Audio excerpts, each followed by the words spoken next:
Hello YouTube, bon désolée je sors de la douche, je suis pas forcément bien apprêtée pour cette vidéo, mais il y a quelque chose qui m'est venu sous la douche que j'avais très envie de te partager parce que je suis sûre que ça parlera à ton cœur de maman et peut-être que tu es en train de vivre ça. Tu sais, beaucoup de mamans que j'accompagne ou que j'entends parler, se confier à moi, bah, se retrouvent très peinées, se retrouvent dans une forme de culpabilité du fait d'être en conflit relationnel avec leur enfant.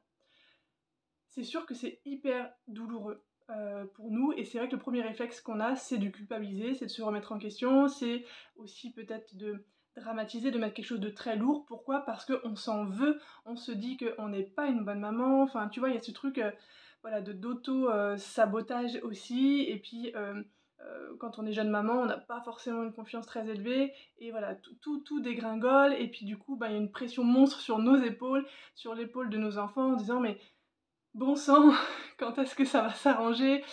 Quand est-ce que voilà, on va retrouver l'harmonie, une meilleure communication et puis surtout, c'est douloureux aussi parce que, nous ce qu'on veut, quand on est maman, c'est juste des on aimerait faire que des câlins et des bisous à nos enfants, mais évidemment à côté, il y a le cadre éducatif, il y a la sécurité de nos enfants aussi à leur apprendre, les règles, le cadre et cetera, les routines, enfin bon, tout ce qui est bon pour leur sécurité, leur santé, leur bien-être émotionnel, physique et psychique. Et des fois, quand l'enfant bah, n'est pas d'accord, c'est compliqué.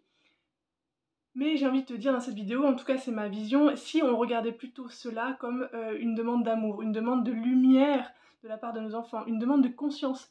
En fait, c'est vraiment des invitations lumineuses que nos enfants nous offrent quand c'est compliqué, avec quand il y a un conflit, quand il y a quelque chose qui se passe pas bien et qui perdure. Je parle pas voilà, peut-être des sautes d'humeur de nos enfants ou des tests qu'ils peuvent faire, tu vois, en disant, voilà, bah, moi je m'affirme, je suis dans mon identité, je suis en train de me découvrir, et puis voilà, j'essaye face à maman ou à papa hein, de voir ce que ça donne quand je fais le grand, entre guillemets, ou que je ne respecte pas la limite, qu'est-ce que ça vient faire, qu'est-ce que ça vient provoquer, etc. Et que c'est de manière très temporaire, tu vois. Mais quand ça s'enlise, voilà, c'est vraiment une invitation, ou qu'il y a même des fois des somatisations de l'enfant, des angines à répétition, des otites à répétition, des opérations, du coup, des amygdales, des végétations, ou l'appendicite, ou des douleurs gastriques, de l'eczéma, voilà, tu vois, ce genre comme ça répétitif, ou des rhumes à répétition. Se dire, au lieu de se dire qu'est-ce que j'ai fait de mal, qu'est-ce que je ne fais pas bien, plutôt se dire qu'est-ce que ça vient me dire de mon enfant, de moi, de quoi a-t-il besoin en moi en fait. Parce que c'est très souvent ça, enfin j'ai envie de dire, au début ce n'est que ça, au début de la vie d'un enfant, ce n'est que ça. Ce sont plein de demandes très inconscientes hein, de leur part, mais au niveau énergétique, à nous, maman, âmes incarnées qui avons accueilli cette âme pour qu'elle s'incarne, il y a cette demande d'être guidée, cette demande d'être dans la lumière. Et donc, c'est compliqué parce que nous, eh bien, avec notre âge, notre expérience, notre vécu terrestre, nos blessures émotionnelles, nos mémoires transgénérationnelles, etc., notre ego, notre inconscient, on ne comprend pas forcément le message. On est vraiment déconnecté de notre âme, de l'énergétique, de ce qui se passe en nous, autour de nous, du monde subtil et de tous ces messages finalement inconscients et énergétiques entre notre enfant et nous. Donc si on part du principe qu'en fait c'est une demande d'amour, de lumière, de mettre plus de conscience sur qui nous sommes, parce que très souvent nos enfants sont des miroirs et ils viennent appuyer effectivement là où ça a besoin d'être libéré. Eh bien si on voit ça comme une démarche d'amour, déjà ce sera plus facile pour nous en tant que maman de se lancer dans cette démarche, de se faire accompagner, de demander de l'aide, de donner du sens, d'être curieuse, voilà. La curiosité, c'est génial pour pouvoir avancer dans son évolution personnelle, dans sa résilience, dans sa guérison émotionnelle, dans sa grandeur, dans sa puissance, et redevenir souveraine de sa vie, de sa maternité, de qui on est. Et puis on y voit plus clair sur la construction identitaire, sur notre passé, sur notre vécu, sur notre relation avec notre mère, notre père, notre chéri, nos frères, nos sœurs, le monde. C'est génial. C'est génial parce qu'un enfant qu'on accueille dans notre vie, ça vient mettre en lumière tout ça. Quelle relation j'entretiens avec moi, avec mon féminin, avec mon masculin, avec mon couple intérieur, avec le couple extérieur, quel couple parental, quel modèle de couple j'ai eu, quelle éducation j'ai reçue, quelles croyances limitantes je véhicule, qu'est-ce qui est à moi, qu'est-ce qui ne l'est pas, qu'est-ce que ma petite fille intérieure veut me dire que je n'entends pas, quelle est la puissance aussi et la beauté qu'il y a en moi et que je ne vois pas parce que je manque d'amour de moi, je manque d'estime, je manque de confiance. Pourquoi? Parce que j'ai attendu de l'extérieur que ça vienne, bah, de mes parents, de l'encadrement éducatif, puis c'est pas venu, donc moi j'y ai cru.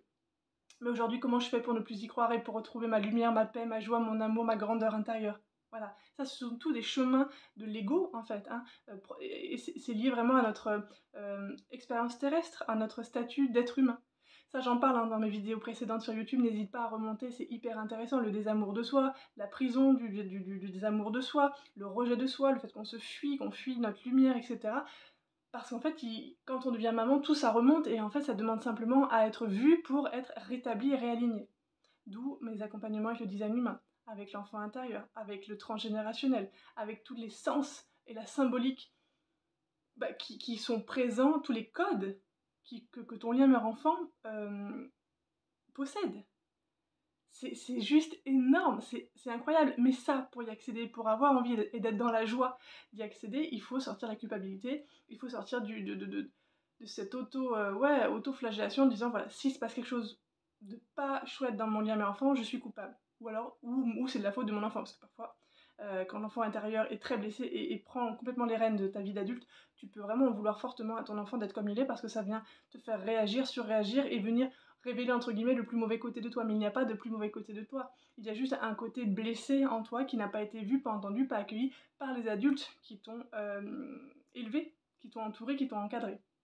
Voilà, donc tout ça, ce n'est que du reparamétrage, j'ai envie de dire, et je suis là, je suis à ton service, à ta disposition, j'ai très envie de contribuer à ton mieux-être, au mieux-être de ton enfant, via la relation mère-enfant, quoi. Tout passe par là. Et le lien avec la maman, c'est le premier lien sur Terre, c'est le modèle relationnel pour la relation à soi-même, pour la relation au couple, pour la relation après de nos enfants avec leurs propres enfants. Donc c'est juste très très important.